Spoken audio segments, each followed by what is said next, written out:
What up? This is Caroline with the CWC podcast, where we believe that life without your favorite foods is not worth living.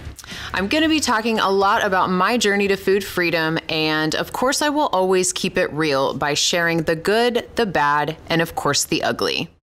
Okay, so we are back on the CWC podcast with Dr. Barnes, who I've said he's a close personal friend. He's also my chiropractor, but I always don't like saying just a chiropractor because he's so much more, and I'm going to let him talk about that. But I kind of want to do your intro. You did such a really good bio that Copy and pasted. Stop. I was reading it and I was like, man, that's legit. So I'm going to read over the bio. Dr. Barnes, highly trained sports chiropractor in Tulsa, Oklahoma, graduate of Tulsa Union High School, the University of Tulsa, and Cleveland Chiropractic College. As a college football player, Dr. Barnes suffered from numerous soft tissue injuries, one of which ultimately ended his career. Part of what drove him to become a chiropractor was the relief he got from Dr. Michael Peterson, who Dr. Barnes worked with for 3 years following graduating from chiropractic school.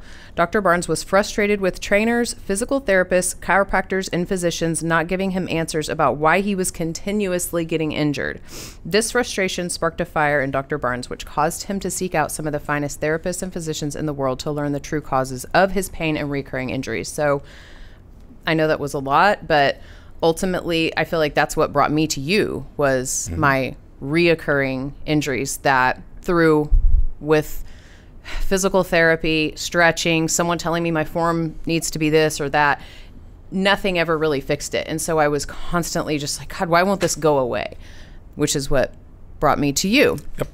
So reoccurring, and I just wanted to be done with it. And I had multiple things that I went to him with, but I've talked about this on my social media platforms before, off and on, with all of the things that I've had him help me with, and I'm going to talk about those today. But first off, I want to ask, what, I know that we kind of went over your bio, so we know what got you into wanting to be a chiropractor, but I want you to talk more about the emotional side of things after you started that. Sure. Do you want to hear the story of the moment I decided I was going to be a chiropractor? Yeah. It's pretty cool. Okay. So this is great for people who've been to a traditional chiropractor. This is where things change a little bit.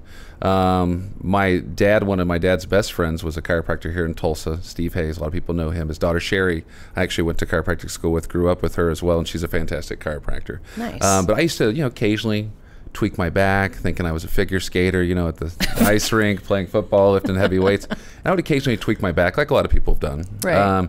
And I always thought it was amazing because I would walk in there and he would just adjust my back, and I was fine. Sometimes he'd do it twice, but I was good. But when I was a senior in high school, playing at Union, and we were entering the playoffs, which we were, a state contender every year. What did we go to the state championship 30 years in a row or something? But I pulled my groin, my right hip flexor, and it was brutal. I don't remember how I pulled it, but I was dragging my leg through class, it was almost to the point where you needed a friend to carry your backpack. Yeah. There's no way I could practice. The trainers did everything they could for me. They sent me out to a physical therapist, a body worker, saw my physician. I did even see Dr. Hayes, and everybody took a swing at it and nothing stuck. It was just, and we're losing time here. We've got 2 or 3 weeks before we play Jinx in the state championship, and I was like, I've got to get my leg back. And I remember at Union, if you're a freshman and you do really well in the freshman year, they move you up to the varsity the last month because the varsity season's longer. And there was a kid named Nathan Peterson who ended up being a phenomenal defensive end at Union and also at Oklahoma State. And his father happened to be a chiropractor named Michael Peterson. And one day I was limping out of practice, and he just said, "Hey, Chris." I was like, "Who are you? I don't know you." And he goes, "I'm Dr. Peterson. I'm a chiropractor. I think I can help you with your leg." And I was like, "I already got a chiropractor. He couldn't do anything, But yeah, sure. I'm desperate. I didn't say this out loud. I was like, "Yeah, go ahead, take a swing at it." And the coaches worked it out, and the trainers let this guy just come into Union's training room, which is probably unheard of. And he took his hands and he literally just dug into my iliacus psoas area for about what seemed like an hour. I think it was 5 minutes. And prior to this, he had asked me, "Hey, can you lift your right knee?" And I literally would try to draw up my right knee, and it wouldn't work. And my left one would pop right up like that. And he dug me for 5 minutes. I'm crying, tapping out. The coaches are laughing at me. As soon as we got done, though, he goes, "Try to lift your leg," and it just went And I just, my eyes were about this big. And the coaches were like, holy, you know, fill in the blank. And he goes, let's go outside and see if we can run. And I was like, bro, I can't even walk. He goes, you couldn't lift your leg a second ago either. And I was like, okay. So we went to the football field there at Union, and he said, I want you to do like a 30, 40% jog down the right side of the field. And when you come around that corner, I want you to pick it to 50 or 60. And when you bring it back home the other way, I want you to try to open up to 80, 90%. I'm like, are you kidding me? I couldn't walk 10 minutes ago. I'm like, okay, well, what I got to lose? I'm already can't walk. And so I remember just clear as day. There was still some people kind of practicing around, and I went for a little jog, and I was hobbling. I was limping really bad. And I came around that right corner. I remember just going, it doesn't hurt, though. And so I was like, do you remember how to run, Chris? Do you remember how to run? And I started trying to kind of pick up my pace. And when I came down that back stretch, which was running north, I hit the 50-yard line, and I just kicked it in. And back then, I could run like a 4.540. I was pretty fast. Dang. And so I ran as fast as I could. And I remember, like, he was standing there waiting in the end zone, and I had like a tear in my eye, and I was like, who are you? What did you do to me? What did you do to me? And he goes, well, I used a technique called active release technique, which became a huge technique in our office. But he goes, I want to see you. This is on a Wednesday. He goes, I want to see you Friday morning in my office, and you're going to play. I was like, I'm going to play? He's like, you're going to play. And that hip flexor never bothered me again. He worked on it the 2 times. And in college, I did the same thing to the left. He treated it once or twice. It was never an issue again. Huh. So when I went into chiropractic school, I already kind of had in my mind I wanted to do extra things. Right. Things that he did. And we've taken that to another level as well. Yeah. But yeah, so it's the traditional chiropractic didn't help me. But when we added some more muscle work to the mix, it was magical. Isn't that crazy? Yeah, it's cool. Yeah. Which, I mean, I can't even explain it as well as he just explained, but in a nutshell, like, that is really what he's done for me now. Is it's not just traditional chiropractic techniques, because, you know, a lot of people don't. I mean, yes, you can go and get adjusted if there's something out and pop it back in, you can be fine. But a lot of this stuff is so complex. Like his injury, I had the same thing with my TFL, that 1 year of actively trying to find something to help it would not release. And I went to Dr. Barnes, and I did dry needling, those 6-inch dry needles with Dr. G, and it was the most, I don't want to say the most pain, but like it was really painful. But it was the one thing that, like, when he hit like that one spot, like I knew, like the second he hit it, I was like, that's it. Well, it was like deep fascial tissue that like no one else could get to. That's why it would never heal. But it is really weird when you finally get relief from something that you've been struggling with for a year, because you do reach a point where you're like, no one can fix this. I'm stuck with it for the rest of my life. I'm just going to be in pain forever. And that's not the way it has to be. And also I want to now kind of go into more of the emotional side of it, because, you know, I really want to say this is kind of like your mantra, but I always say, what's a quick win that my listeners will get from our interview together? And he said, understanding that physical pain is not always physical.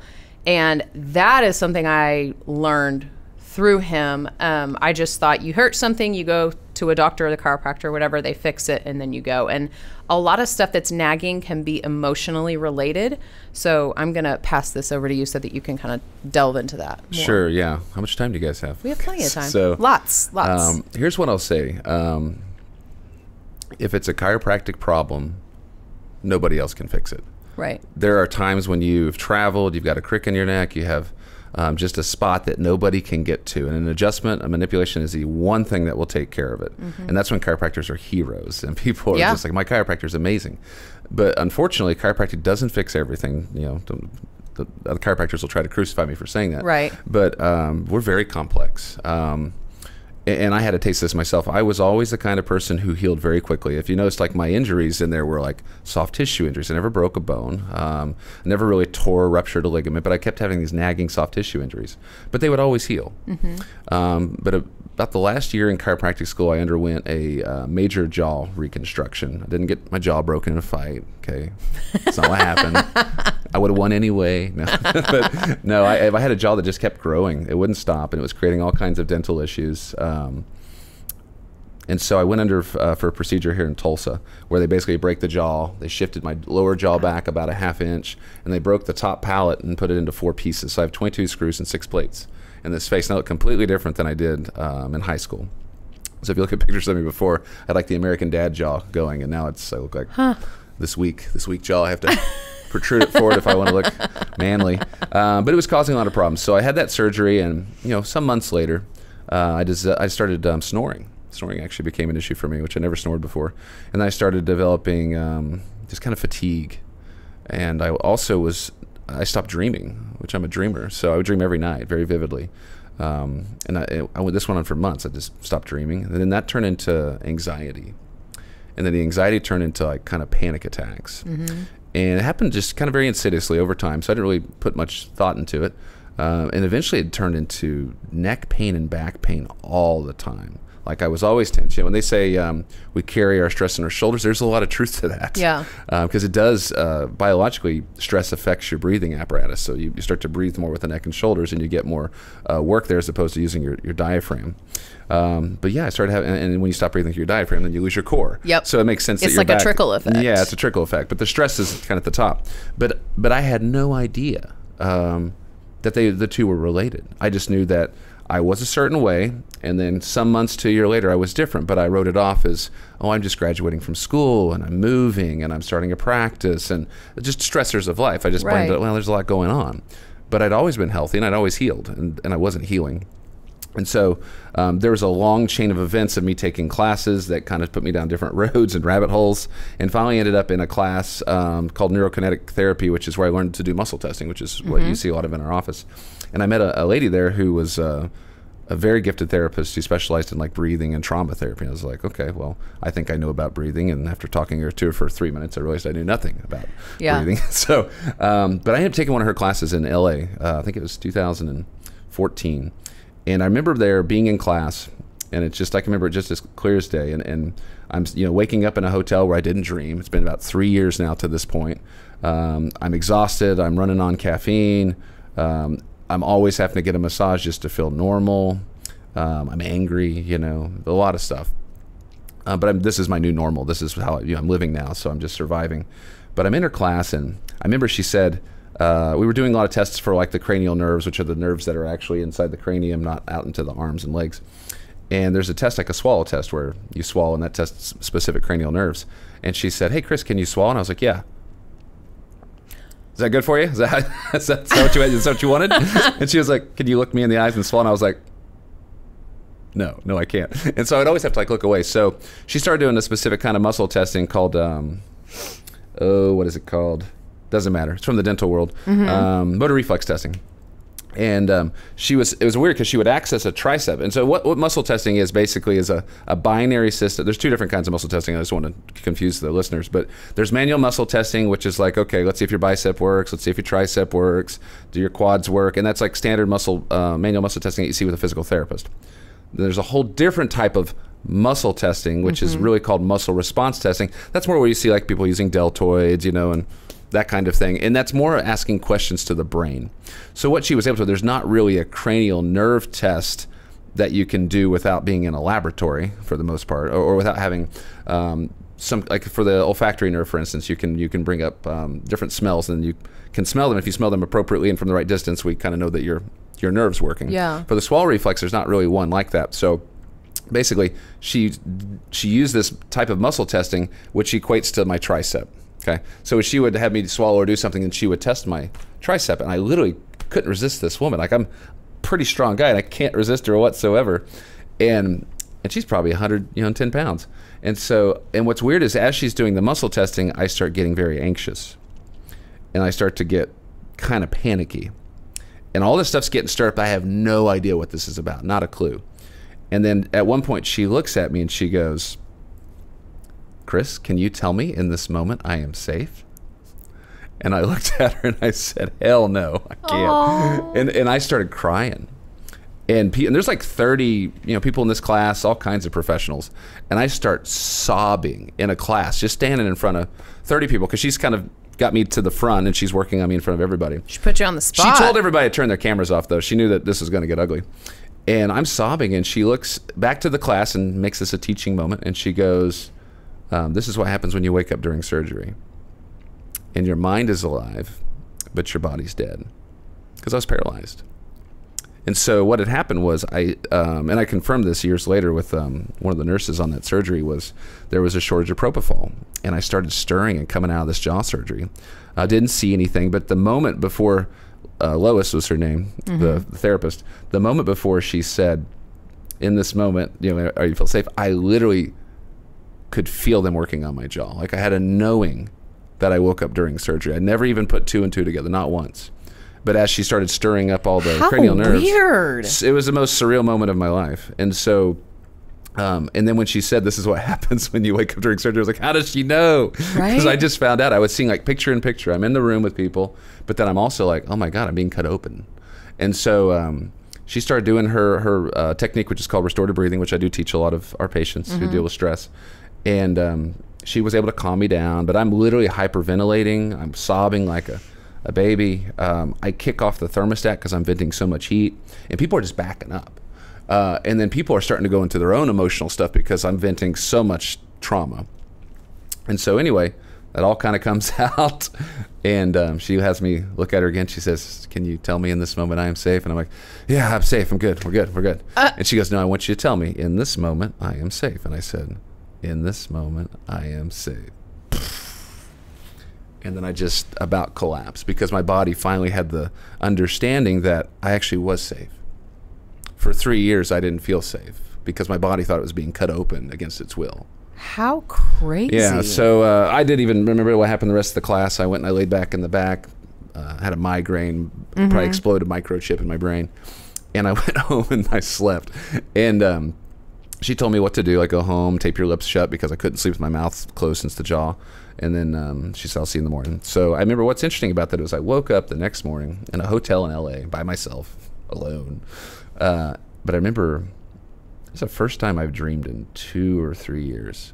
Beautiful dreams, like vivid dreams. And then what was really weird is I looked around the hotel room, and the hotel room looked different.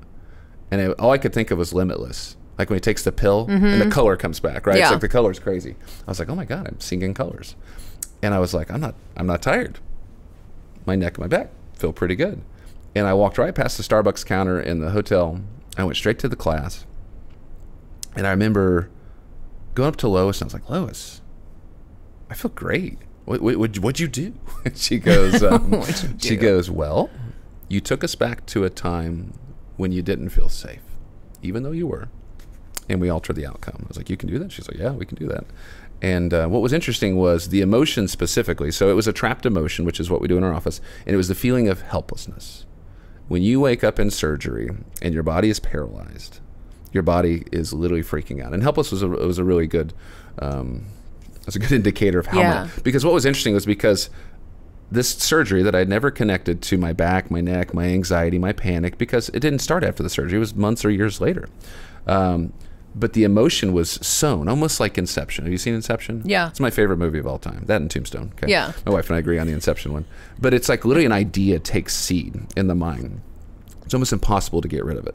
And so what had happened was I was acting out in the real world like somebody who was helpless. Yeah. So I felt like I couldn't be a father. I was like, there's no way I can raise kids. Like I'm not equipped to be a father. I was afraid to go out on practice on my own. I was afraid to take chances. I was afraid to even run a 5K, even though I'd been an athlete for most of my life. And the moment that emotion was cleared, all that went away. And it's like the only way I can equate it to is if you're a Tom Cruise fan and you've seen Days of Thunder. Yeah. You've seen Days of Thunder. If you haven't, go back and watch it. Oh yeah. Cole Trickle, he's like Cole Trickle. Cole Trickle's the up and coming NASCAR superstar. He's killing everybody on the track, and then he gets in this terrible wreck where he has a really bad concussion. Was it Rowdy Burns? Burns? Yeah, his rival.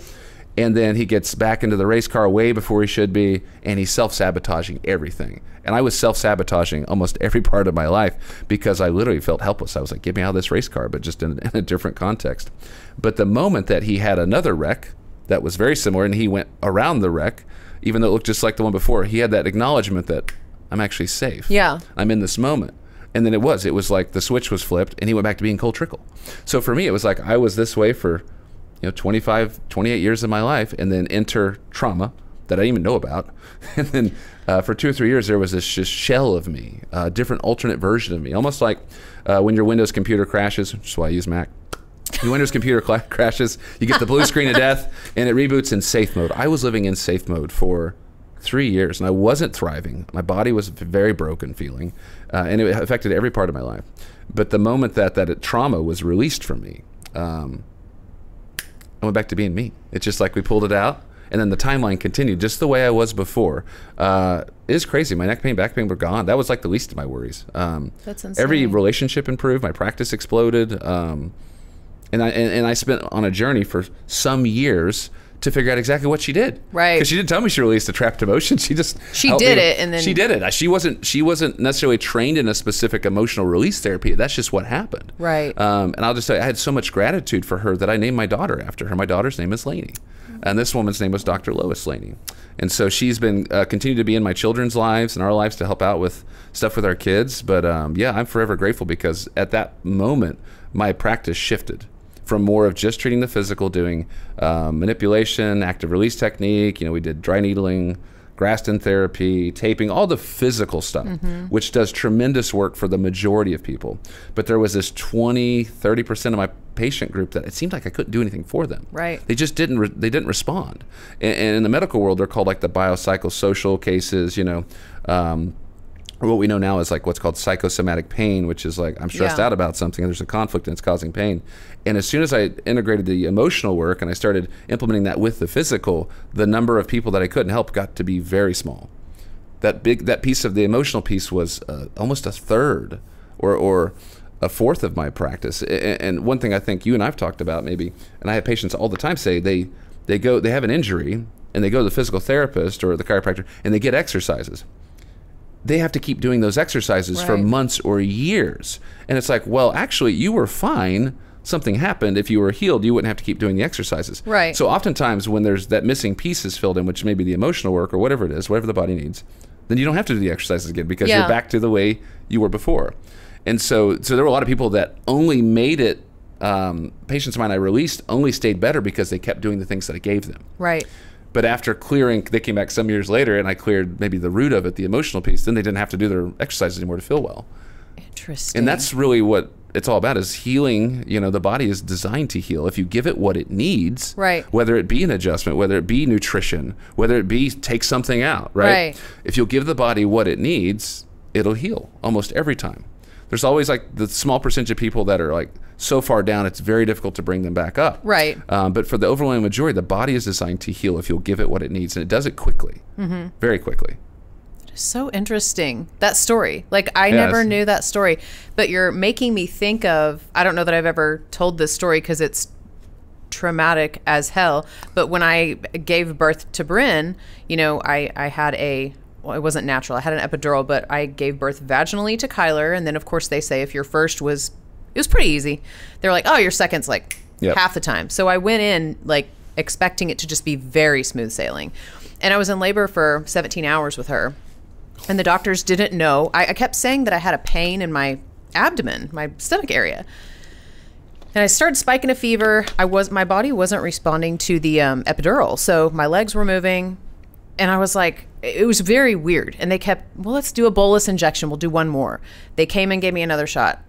I was like, I still feel everything. And they were like, this is really bizarre. Well, the doctor came in and I was like, can you just tell me like what this pain is in my stomach? And she was like, I don't know. But as soon as I started spiking the fever and I had been technically in labor for 17 hours, exhausted, she couldn't move her. She was head up. She was supposed to be, she was face up, so she was stuck on my pelvis. And she was like, I can't get her to move. They said, okay, we're going to have to do an emergency C-section. At that point, I was like, I don't care if you pull her out of my neck. Get her out of my body. Like, I'm done. Like, I'm done. I feel like I'm dying. Make this stop. Like, there was truly one point, I don't cry ever in my life. And I looked at my sister, and I was like, what if I'm dying during childbirth? Like, I swear on everything. I was like, what if I'm going to die today? She was like, you're not fucking dying. You're not going anywhere. And I was like, but none of the doctors know what's wrong. And she was like, shh, we're going to C-section. You'll be fine. She's like, you're going to see your baby in 20 minutes. They took me to the C-section or the room for years up until Bryn is turning 8 in like a month. And for the past 7.5 years, I've been telling this story to people and I'll say, yeah, I had her. They got her out. I heard her cry. I remember hearing her cry because I was like, I just want to hold her. And then when the doctor went to sew me up, I felt it and I screamed. And I was like, I feel you. I feel everything. And the anesthesiologist looked over me and said, are you serious? And I was like, yes. And this is how I remember it. And and he said, I can either give you something to numb the pain or I can put you out like with morphine. And I was like, I want to hold my daughter. And Josh was like, I'm begging you, let him just put you out. And at the time, I didn't think I was making a big deal about it. So he put me out. Of course, I was out for 20 minutes. I've been telling this story just like that for 7.5 years. I was telling it to someone with Josh in the room about 6 months ago. And he was like, that is not what happened. And I was like, yes, it is. He was like, no. He was like, Caroline, when we went in there and they started cutting you to get her out, you started screaming bloody murder and like shaking on the table. And I was like, are you kidding? I was like, no. I remember hearing her cry though. And he was like, no. He was like, he said, it was the most traumatic experience I've ever seen in my life. He was like, you were screaming and flailing on the table as they went to cut you open. I was like, I don't remember it like that. It was wild. So basically, I guess it was at that point that the anesthesiologist didn't even ask me. He just did it. And then I guess they got her out. I don't know how I remember hearing her cry though. Wild. Like I remember it like it was yesterday. And I just 6 months ago didn't know I've been telling that story wrong my whole life. But that story you just told me, I'm like, what if that's what's wrong? Not wrong with me, but like, you know what I mean? Yeah. What I would say is that the human body is an amazing creation, and it has the ability to adapt. It has the ability to protect itself. I didn't know I woke up during jaw surgery. If I had known that, it scared the shit out of me. Right? Right? Like, aren't you guys doctors? Aren't you supposed to keep me under? Was Michael Jackson using all the propofol to sleep? Yeah. Sorry, that's too soon. May he rest in peace.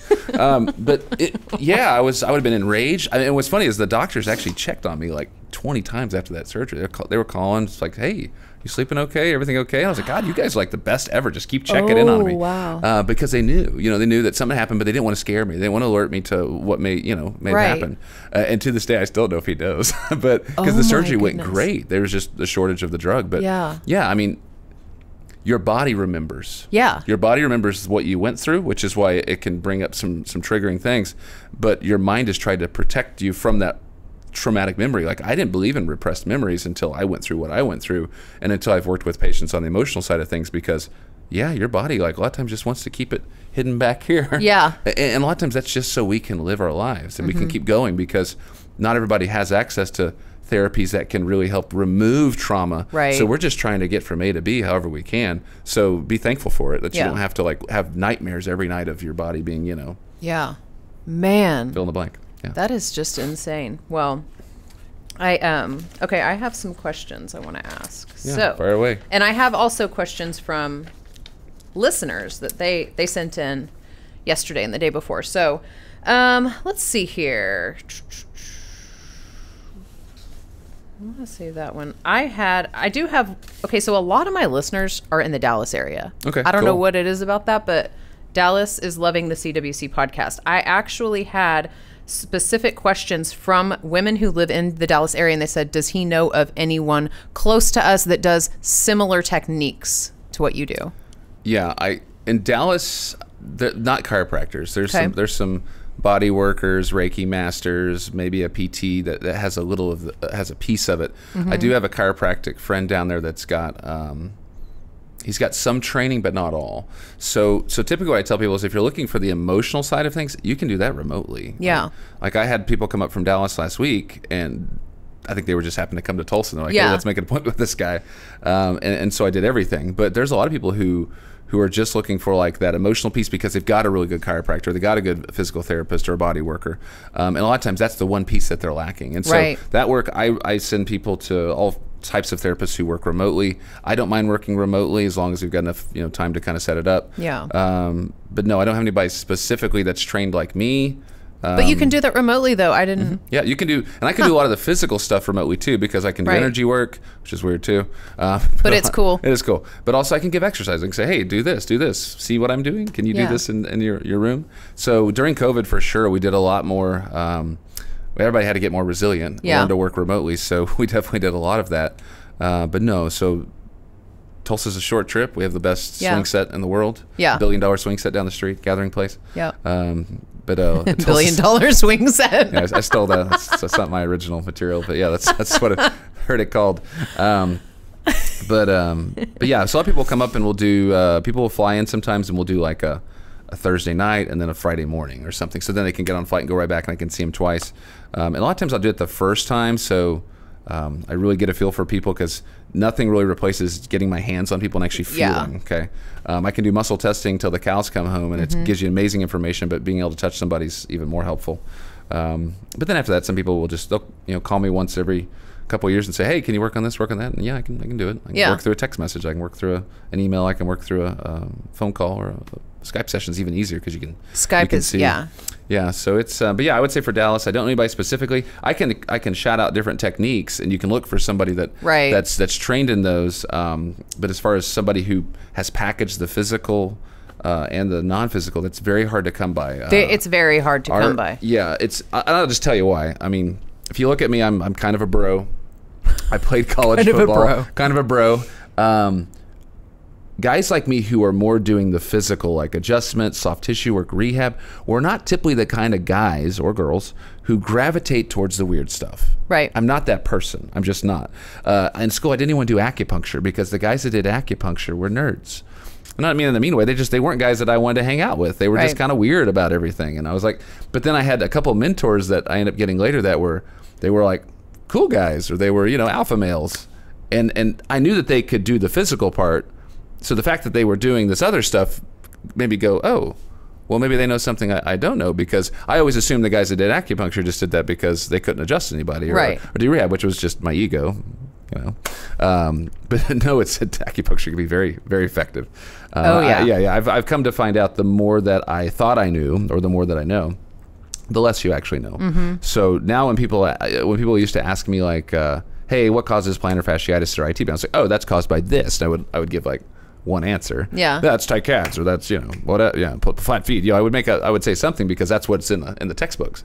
But the longer I do this stuff and get into all the possibilities, like when somebody asks, what causes plantar fasciitis? I'm like, I don't know. Oh, no. Let's find out, because it could be, I could think of 100 things I've had to treat or figure out to fix it now. And so that's what I've learned, is the more that I continue to absorb from people in all different fields, the more I realize nobody's got it all figured out. No. We don't at all. And so when you find somebody that's so confident that they know, be careful, because if they say, well, it can't be fixed, like, they probably can be. They have a small window to look through. So the majority of the stuff that I've tried to take coursework wise has not been chiropractic. I got my foundational chiropractic education and did a ton of seminars for that. But there's like a point where it kind of stops, and then there's so much it can help, and then it can help a lot. But then there's all these other fields that aren't related to us, and thankfully a lot of them are open to chiropractors to take. So I just try to learn from every person I can, and keep what's great, throw out what doesn't work for me. But I mean, I'll tell you one quick story. I had a lady who had like knee pain for 10 years going downstairs. And I know what the biomechanics tells me about the feet, the knees, the hip, the core. Like I can BS all day long about, I think this is why this knee hurts. And we can all like hypothesize why her knee hurts going downstairs. There's an imbalance in the quadricep muscles, and all that. I did all that. Didn't make a bit of difference. And so, but then what I did is, the more that I've learned, the more I realize that my intuition actually serves me very well. And if I'm quiet enough and I slow down enough, a person's body will literally shout out to me, look here. Which goes against everything that I've learned in the textbooks. Like Caroline's not in a textbook. You're not. No. So your life, the way you have lived it, everything that's ever happened to you, you can't put it in a box in a textbook and say, this will fix her knee pain. Sorry. Right. It doesn't exist that way. Some people have had I would say the majority of people have had a pretty standard life, and the stuff in the textbooks will help. And that's why it's standardized. We give the same PT exercises to people with back pain and knee pain. And a good chunk of the time they do help, but a lot of times they don't. And this was one of those gals where I did everything by the book. Nothing was working. Yes, and I'm not the kind of person who takes 6 weeks to do rehab to see if it gets better. I'm like, if you give the body what it needs, when it needs it, it will respond quickly. Yes. And so I just kept being drawn to the ridge of her nose. I was like, why are we looking at the nose? Why are we looking at the nose? It has nothing to do with the knee. And anyway, and I muscle tested for like how to move it, and I just took a little ethmoid bone and I pulled it down, and I think to the right, and had her take a couple breaths. And she gets up on the box again and she steps down and she's like, oh yeah, that's fine. I don't feel it anymore. And I'm just like, I took her chart and I threw her chart in the air. I walked out of the room. I said, I'll be just a minute. I walked out in the street and I screamed. I said, what the hell? Oh. That's not in the textbooks. Like, that doesn't make any sense. It doesn't make any biomechanical sense, because that was the filter I was looking through, our biomechanics, how the joints work together and the soft tissues. I wasn't thinking of like, oh, this is like a body with a spirit, or this is a living creature. This is more than the sum of their parts. I was literally going, well, this bone's not connected to that bone, or this bone, so that doesn't make any sense. As opposed to going, if there's a imbalance anywhere in the body, as you've found out, it can cause problems anywhere. And so the body was literally saying, Dr. Barnes, touch my nose, work on my nose, what? but I took my ego and I put it on the shelf and said, everything that I have learned to this point doesn't matter. Yeah. What matters is the person's body is literally screaming out, I need you to look at this. She's not verbalizing it, but I just can't stop looking at her nose. And I keep feeling like, fix my nose, fix my nose. And I'm hearing, fix my nose. And once I did, she was like, oh yeah, it's fine. And she was so just kind of like nonchalant, like, you've had pain for 10 years. Yeah, why aren't you jumping up and down? She's like, yeah, it doesn't hurt anymore. I guess she maybe expected me to fix it. I don't know. But, and I've had thousands of stories like that. And those are like the miracles that come into the office, are people when I put everything on the shelf that I know about the human body, about the mind, the body, the spirit, the soul, all of it. And I just get quiet and I just listen. And I wait, because our thoughts aren't inside of our head. It's been proven. So if I'm quiet enough and slow enough and I'm not rushed, people will project to me exactly what needs to be done. And then I don't even muscle test. Muscle testing is just a way to get there. It's a way to get there quicker and a way to confirm. But really, like, our bodies are speaking. And so that's something that's taken me a long time to really kind of, I've learned all the rules with education and with seminars kind of now, so I know when I can break them. Yeah. And when I need to break them, because a lot of times we're held in shackles by education. And then you can't move forward with helping if you're only focused on those techniques or those things that you're taught in the textbook. Yes, because there's rules that we're not breaking. Yeah. It's almost like we think if we only stay in this play box, this is all that works. Everything in this play box that I've learned from my school, from my stuff, that's all that helps people. So why on earth would I go out somewhere else? Right. That's not how the human body works. No. And so some of the greatest discoveries are on accident. It's nice to have those rules to like give you a foundation to start from. But I mean, it's like if we kept building the cell phone the same way, Steve Jobs never would have built an iPhone. I mean, like the iPhone literally changed the world. Yeah. Because he thought of it doing it differently. And now that's all we do. That's all we do. That's all we do now. I mean, for better or for worse, that's all we do. We're being filmed on an iPhone. On an iPhone, yeah. If they just kept doing things the same way. So, but that's just a little rabbit hole. But I mean, I love that rabbit hole. It's very much when I go, I'm always very open about everything with my life. I always talk about my injuries. I always talk about this hurts, I went and this helped it. And I'm always very much open to tell people what works. But when it comes to Dr. Barnes, they'll say, well, how did he do it? And there's been a lot of times that he has fixed stuff with me. A lot of times I'll go in and he'll be like, yeah, you got a rib out or this or that. And he'll pop me, whatever. But a lot of the stuff that he's fixed with me, I literally, it's very hard to explain to people. So then I'm like, if you're really struggling with something, if you'll just trust me and go, I can't explain it. So then inevitably what happens, I have that person go to Dr. Barnes and they'll call me crying. They will text me and they're like in tears. And I'm like, oh, did you see Dr. Barnes? They're like, yeah. You told me it was crazy and I didn't believe it. And now I just can't stop crying. He's so amazing. And I'm like, yeah, see, now could you explain that to someone? And they're like, no. I'm like, exactly. So there's been multiple times. One that I remember specifically that I'm sure he'll remember, but there's been so many to count is it was in the middle of, right before I figured out I was suffering from breast implant illness. So I didn't know what was going on. I just knew that I wasn't right and I didn't know why. So of course I was like, I got to go see Dr. Barnes. And I walked in. And within 4 seconds, I was like, oh, he's going to read me. And I stopped and he was like, you've been having some suicidal thoughts? And I was like, and literally felt like he could see in my brain. And at the time I didn't tell anyone this because you don't want to tell people that you have those thoughts. But I remember telling him, I have them, but I don't feel like they're mine. Like they're in my head, but it's not like it's almost like I'm not thinking it myself. It was really, really weird. And he called it, like, I didn't even say hi. And like, he just knew. It was so bizarre. And you know, I deal with a lot of clients emotionally week to week. So I was wondering, maybe I'm pulling energy from one of them.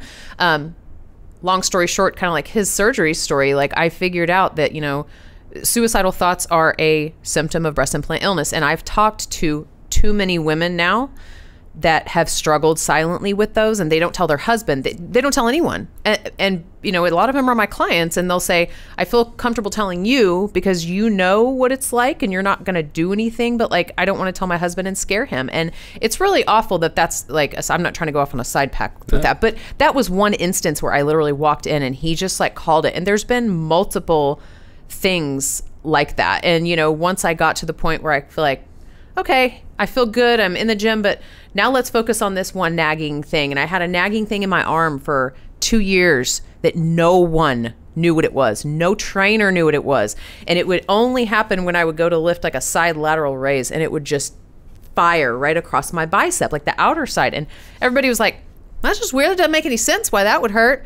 I was like, well, that's very helpful. Thank you. So I went to Dr. Barnes. I was like, I got a fun one for you. I need you to fix this. It hurts really bad when I do my side lats. And I don't even remember what you did. We videotaped that one. We did.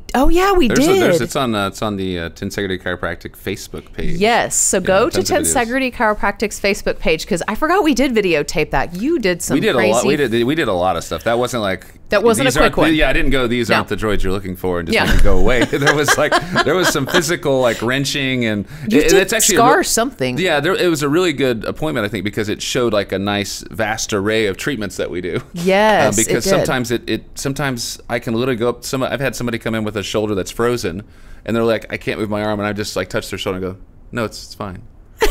And then they're like, oh my God, it moves. And that doesn't happen very often. That is the that weird doesn't happen stuff. very often, but it's happened. And then sometimes it's like, I got to plow on that thing for like, 6 appointments to get it to move. So I love it when it's just like, snap the fingers and it's better. But sometimes there is the physical part that can take some time. I mean, I'm not Jesus. It takes a little longer. Yeah. But that one was amazing. Yeah, that was cool. Yeah, I think we still have that one on the video. Yeah, because I couldn't reach any part of my back. If you want to see her in tremendous pain, that's an excellent video, because she has no poker face. I know. And every time you do something like that with that stinking metal, the scraping tool of friendship. God, that was the worst. Those are I think I used the brass knuckles of destiny, which are the big steel ones. I think I remember using those. I think that, and then like the pelvic adjustment, was the worst pain that I've ever felt in your office. The hoo-ha adjustment? The hooha adjustment. Yeah, the hooha adjustment. But that one was one where it was like the second he adjusted me, I was like, oh my gosh. Just so for full disclosure, no placing of hands on the hoo-ha. Yes, it's full completely disclosure, like covered, padded. There's towel, none of that. I don't run that kind of practice anymore, at least. I'm kidding. Don't run that kind of practice. Don't do that kind of work. I send out for that. So, anyway. Yeah. Okay, so I had one listener. She said, I have 14 pinched nerves up my spine. Would spinal decompression be beneficial for that? Well, does she have a name? She has like initials? I'll say Ashley is her name. Hi, Ashley. It is her name. Maybe, probably. It's hard to know without looking at it. What I'll say is spinal decompression can help with a myriad of compression type issues. Decompression fixes compression typically. Discs are often problematic, and then what are called facet joints, which are the joints in the bones you can actually kind of see in the back, like if you're really skinny. Those joints back in that area. Both respond really well to decompression. Just because an MRI, you may say you have 14 pinched nerves, that doesn't necessarily mean that you'd have pain from those. We can't see pain on an x-ray or an MRI. So when you get an MRI or an x-ray of your knee and it's like, super arthritic, ask for one of the other one, the other side. Because often what we'll see is they look identical, but one side does hurt. A lot of times people have a disc herniation and have no pain whatsoever, or they'll have no disc herniation and have tons of pain. So the actual impinged nerves may be a source of pain, but they may not be. But what I would say is if they are, decompression would more than likely kind of separate the discs out a little bit, kind of stretch everything, give you a little bit more space in there. And then typically going after an anti-inflammatory type style or diet or lifestyle would probably do even more good, because it's not so much the compressed nerves that's painful, it's the inflammation around it that makes it possible. So if you're drinking enough water and you're eating paleo or something like that pretty clean, you may be able to decrease your symptoms a ton. And then also with there's the stress component. If you fix your stress in your life and your breathing gets better, that also helps it. But decompression can 100% help with that. I just don't know specifically in your case. Yeah. And decompression tables are everywhere. We use what's called a Kennedy table. I actually used it today. I went down as my birthday Sunday on the 4th, and I went down a inflatable water slide like 100 times. 100 and times. it was like this, and then it just immediately leveled out. And so at the bottom you would just compress. And so after about 100 times down with all the kids and me alone, I'm feeling like a little bit of a spot back here. So yeah, I actually got on the table today for the first time in a couple years, and I already feel better. So it can work pretty fast. Yeah, very fast. Very fast, even if you've had something for years. But there's tons of them out there. Dallas would have hundreds of them, I'm sure. Just find a doctor that's doesn't charge you an arm and a leg for one, and doesn't make you sign up for 50 visits. Yeah. So what does it cost for one session for a spinal decompression at Tensegrity? At Tensegrity, I think it's different if you come in just for the table or if you're bundling it with an appointment with me. If you're bundling it with an appointment with me, I think it's $40. Very affordable. Very affordable. I think it's $50 if you do it on its own, but we typically bundle laser with it, which helps a lot. And then most people we see, I've had people get relief in 1 or 2 visits, but to make it permanent, sometimes it's 4 visits, sometimes it's 6. I pulled people 20 times before, but these are also people who've had it for maybe 20, 30 years. But typically once it's done, it's done. I had, it's kind of a little bit of a rabbit hole here too, but the reason I got a decompression table is I had 2 herniated discs from college. My freshman year, I blew my back out, had to leave school and rehab and all that. That's when I knew I was going to be a chiropractor. When Dr. Peterson fixed my hip, I was like, I want to be a chiropractor. But I was like, I don't know if I want to go to all that school. But once I had the back stuff, I was like, I have to go to school. I've got to be able to take care of myself. Yeah. And so I struggled for 6 years with sciatica, pain down the leg. My leg would give out. I'd be on a date, holding a girl's hand and oh my kind gosh, of trip and fall, and I'd have to act like I slipped on something. Yeah. Or that I went weak, in the knees, because she was so beautiful. That's a good one. I know.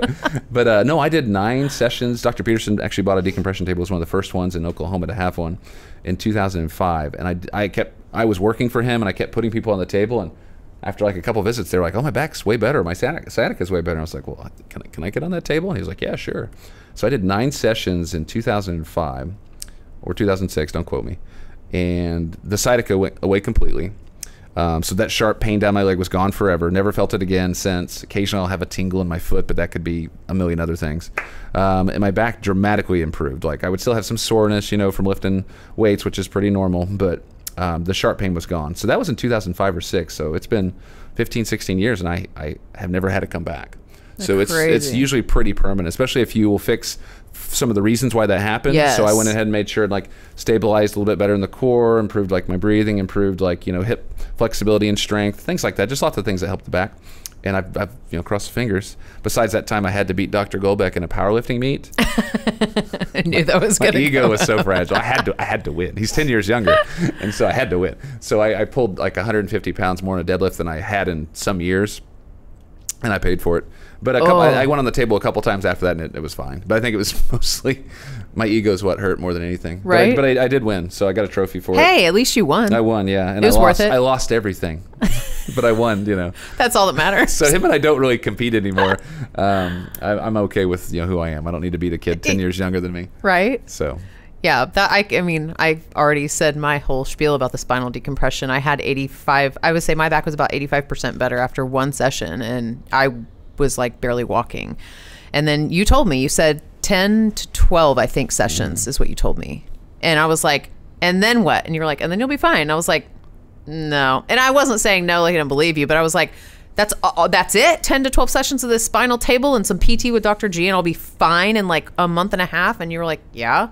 Yeah. And it was. And the reason for that is, unfortunately, in America, we're not great at treating most musculoskeletal complaints. Right. America is very much like, let's, medicine and surgery. And if you say the word bulging or herniated disc, people. I had like 10 people who were like, yeah, you can go to your chiropractor, but you're going to end up in surgery. And I was like, Yes. actually, no, I'm not. Say, don't put that evil on me. Right? Take that evil, just wipe it. Give me that vibe. Stop sipping on that haterade. So, no, if you're a spinal surgeon, you're trained to do spinal surgery.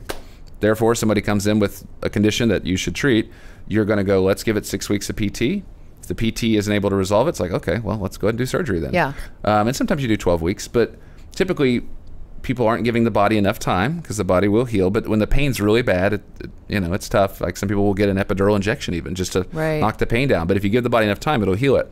But most spinal surgeons that I know aren't aware of spinal decompression therapy, even though it's been around for a long time. So it's kind of like to make that judgment call, you need surgery before knowing there's all these other treatment options. So if you're sitting down for a surgical consult or another therapist and they're like, yeah, I can't help you, you're back, you're gonna need surgery, ask them like, well, what about this therapy? What about this therapy? Do your research, just get out there. But spinal decompression is a very viable research, or a very viable therapy for decompression for discs. I would say we decompress, that's in the hundreds, of people a year. I sent out somebody for surgery in 2018 or 19, 1, 2, unless they just hated me and didn't come back. Like there's no way I would know. Yeah. But no, people respond very well to that machine, unless it's not a disc problem. I've had people who had cancer, and it's like, well, we're not getting better. Let's do an MRI, a little bit more in depth.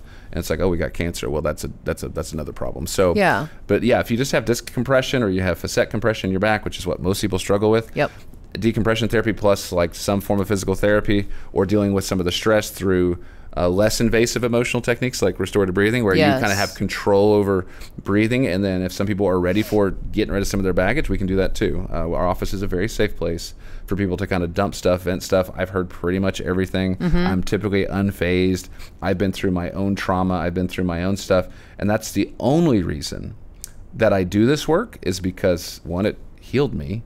And I'm very grateful. And it's like, I'm paying this forward, and I care about my patients. I love my patients. I mean, I'm here hanging out with Caroline. Like, my patients aren't numbers. They're not just people that, feed my children. Like, these are like real relationships. And so I care about her. I care about her being able to affect as many people as she can.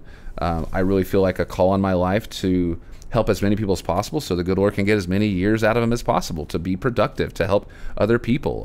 When you're sick, when you're broken, you can't do a whole lot, and you kind of just, and your family suffers, everybody suffers. So I take it very seriously, my job to help people, get back to life. Yeah. And decompression is just one of those methods, but I don't know what's going with that, but yeah. But that's ultimately, in a nutshell, like what I've had so many different techniques and experiences. I've been like, I think I've cried in your office, which multiple times probably. I couldn't tell you that it's a HIPAA violation, but multiple times. Oh, it's not HIPAA. I'm sitting here. I prove it. But I mean, it's, and I'm not a crier. I'm very open about talking about that. And there's been multiple times where I've been really, like you said, broken, where I come to you and I'm just like, make this stop. Like, whatever it is, fix it, figure it out, do your muscle test, make it stop. But he really, truly has helped me in so many ways, not just like the mechanical. So if you guys are in the Tulsa area, I highly recommend going to Tensegrity and checking out Dr. Barnes, Dr. G, and then Alicia is also there. Is there anything else you want to end with before we go? What I'll say is, life is too short to be angry. Life is too short to be resentful. The most important thing for people that I see in my office is to learn to forgive one another. Holding grudges against people will rob you of your joy. It'll rob you of so many years of life. It'll hurt your physical body, and the other person's usually not suffering because you're mad at them. At all. So what I would say is, if you are ready to move from where you are to feeling like you want to feel, you may have to go through some discomfort as far as dealing with some things, getting rid of some baggage. But I can tell you, I was a very angry, broken, bitter, insecure person. I looked down on almost everybody who did something different from me or had a dissenting opinion of mine. I needed to be right. I needed people to think I was special. I needed people, you fill in the blank. I thought that was normal. But I can tell you, I'm the last person to sign up for emotional work. Okay? Just the last one. I had this elbow healed in 2 minutes from emotional work, and it hurt for 10 years. That's another story for another time. But I've embraced the process, just slowly and surely. I've worked through my own stuff myself. I've let other people sow into my life and work with me.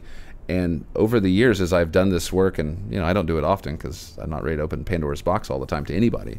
But as I've done the work, I've seen I'm less selfish. I'm not angry anymore. I'm able to forgive people that I couldn't forgive. I'm not insecure anymore. I'm just okay being who I am. I don't need people to be a certain way, and Caroline's definitely that way. Right. But I didn't have that gift, if you will. But the more that I've gone through healing myself, I'm the proof that the stuff works, because I'm not the same person I used to be. I was not a good person for a long time. But as I've got rid of the things that hurt me, I stopped hurting other people. And so that's what I would say is life is too short to carry that hurt and take it into your relationships. Do yourself the best favor that you could do and find somebody. I don't care if it's me, or if it's a therapist, or somebody who's trained in specific energy healing techniques of whatever type, energy psychology. That's what we do. Do something, because life's a lot better on this side. Yeah. And it is short. And it is short. So, and your physical body is just a bonus, getting better by dealing with some of your things. Yeah. But be nice to your body. I love her message, forgive yourself, give yourself grace. Nobody's perfect. I'm not perfect. She's not perfect. We've all been through things. What I like to say, I'm a Christian, very open Christian, but like the Bible says to love your neighbor as you love yourself. And most of us, we do really well at loving others. Yeah. But we're terrible at loving ourselves. Terrible. And so the way that you would treat your friends or your neighbors, you should be treating yourself that way. And if you're not, so they're equal. You got to love yourself and take care of yourself, and you got to love your neighbors. So make sure that you're loving on people, but you're also taking care of you, so that you don't run dry, so that you don't get sick, so that you don't die 20 years earlier because of stress and resentment. Treat other people the way that you want to be treated, and treat yourself the way that you desperately want to be treated by other people. Yes. Yeah. That's a really good ending message. Forgive yourself, give yourself grace, and be honest with yourself about how you really do feel inside about you, because that's one thing that we are so easy to take care of everyone else and talk everyone else up. But when it comes to ourselves, we are not the nicest. So anyway, thank you so much for being here. Yep. This was awesome. And I will put links and everything in the comments section for you guys if you want to contact Dr. Barnes himself or his office and book an appointment and see how amazing he is. So that's it for today. Yeah, and Dr. Goldbeck. And Dr. Goldbeck, yes. And Alicia, my wife. And Alicia, his wife. She would be the most entertaining guest probably. Yeah. I could actually think of. It would be like a Joe Rogan, like a 4-hour episode. When he brings Alex Jones in. It's like the Alex Jones episode. That's Alicia. She's the female Alex Jones for your show. She's incredible. We'll have to get that one for sure. Okay, so we will see you guys next time. Thank you for checking out the CWC podcast. If you want to learn more about our community, make sure to check out the show notes.